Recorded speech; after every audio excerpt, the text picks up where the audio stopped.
Nggih pembakar. Tada hulu mana hintaluan hayam.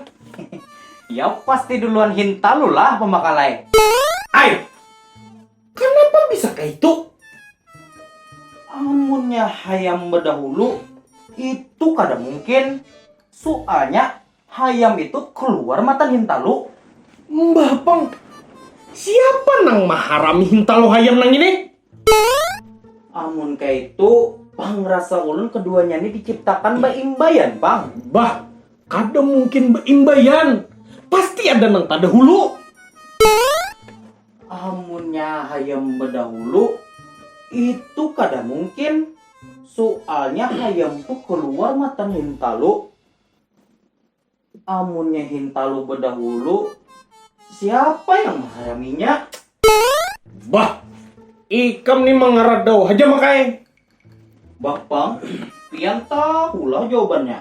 Nah, nang pasti tada hulu hayam pada hintalu. Ay, kenapa bisa kayak itu? Nah, soalnya lah, lamunnya hayam tada hulu, itu pinandu benar lawan hintalu.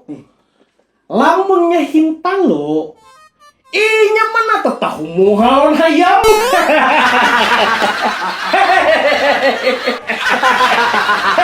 Bisa pian pembakalai. Biasa dah. Amunnya bu pandir masalah hayam nih lah. Ulun ada bisian pengalaman lucu pembakalai. Lucu nang kayak apa maksud ikan mak? Jadi sebelum ulun diangkat jadi sekdes nih, ulun suah jadi pembulantikan hayam. Iya kah? Nah, jadi ada langganan bepasan 50 ikung hayam jar. Gasan baaruhan. Ba ancap ay ulun antar bunda. Ulun andak jintingan salawi ikung sebelah kiwa. Salawi ikungnya lagi sebelah kanan.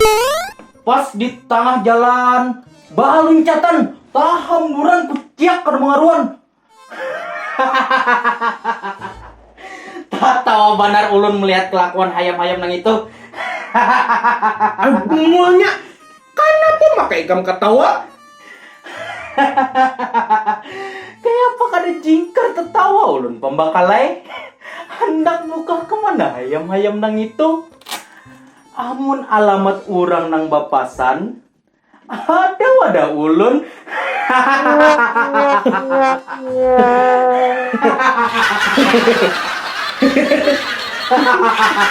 Bungulnya ikam nih mak. Buutnya